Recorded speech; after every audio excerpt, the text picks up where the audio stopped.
자, 대리권의 범위는 간단하죠. 대리권의 범위는 법정 대리권은 법에 규정되어 있습니다. 간단하죠.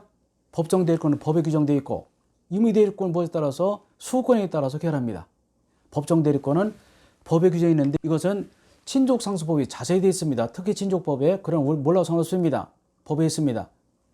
한국 사람들은 자기가 아기들을 진짜 너무 열심히 키우고 본인을 희생해서 아기를 키우기 때문에 법정 대리권은 법률 규정이 있지만요. 그보다 더 잘 키웁니다. 더 잘 키워요. 그래서 하여간 법정 대리는 법률 규정이 있다. 법정 대리권은 법률의 규정에 따라서 발생을 합니다. 그러나 임의 대리권은 다양하겠죠. 집도 사주고 땅도 팔아주고 세도 얻어주고 따라서 임의 대리권은 수권에 따라서 결정이 됩니다. 근데 수권이라는 것은요. 집 좀 팔아주세요. 얼마에? 땅 좀 사주세요. 얼마에? 금액이 애매하죠. 그리고 권한을 줬는데 또 그 범위가 애매할 때는 다음과 같은 보충적 규정이 따로 있습니다. 권한이 확실하고 딱 부러지면 그것에 따라서 결정을 하지만 권한이 애매할 때는 이런 규정에 따라서 움직입니다. 물론 민법 118조가 있지만 118조를 제가 도표로 그림을 그려놨습니다. 좀 더 보시도록 하고요.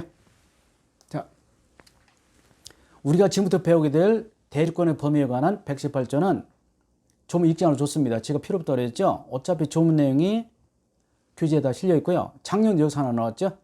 제 교재 보신 분들은 다 맞았습니다. 제가 딱 부러져 해놨죠. 118조는 대리권 있습니다. 있어요. 그러나 범위가 애매해. 없다. 인정되지 않습니다. 대리권 있는데 범위가 애매합니다. 어디까지요 도대체? 이때 보충적으로 적용됩니다.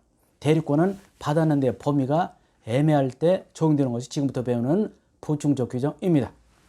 근데 특별한 판례가 많이 나온 것이 있죠. 2번, 3번, 4번인데 자, 3, 4번은 색깔을 달리했죠. 간단합니다. 시험 너무 잘 나오고 몇 번 나왔습니다. 부동산 소유자 땅 주인으로부터 매매계약 체결, 다시 말해서 땅을 팔아달라. 이런 권한을 받은 사람은 보통 계약금을 받고 자기는 빠져나오거든요. 그러나 특별한 경우는 부동산을 매도할 권한을 받은 사람은 경우에 따라서는 여기 있죠. 자, 중도금도 잔금도 받을 수 있고요. 누가? 대리인. 물론 나중에 본인에게 전해주겠죠. 그리고 경우에 따라서는요. 대금 지급 날짜를 연기할 권한이 있다. 굉장히 중요합니다. 대금 지급 날짜를 연기할 권한도 있다.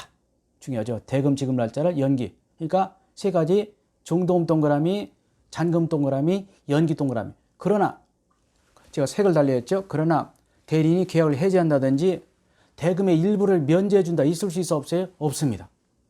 심하죠? 간단합니다. 대리인은 경우에 따라서 중도금도 받을 수 있고 잔금도 받을 수 있고 대금 날짜 연기도 가능하다.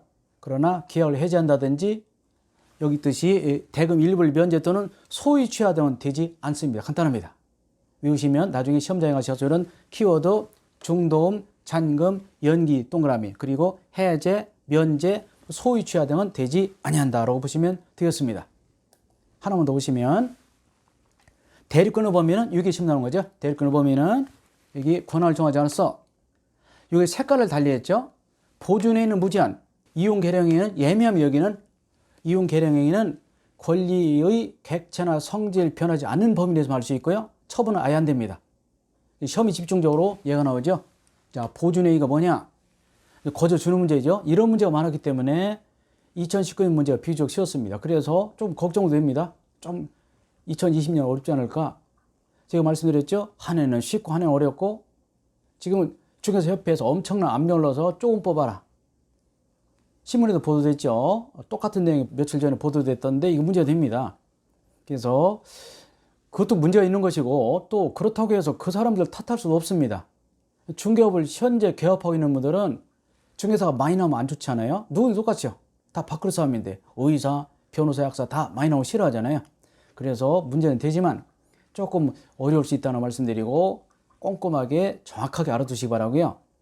권한을 정하지 않았어. 권한이 있습니다. 범위가 애매하다. 그 경우는 보존행위는 무제한할 수 있고 무제한, 제한이 없다. 그러나 이용 계량행위는 권리나 객체의 성질이 변하지 않는 범위 내에서 할 수 있고 아예 처분행위는 할 수가 없다라고 보시면 되겠고요.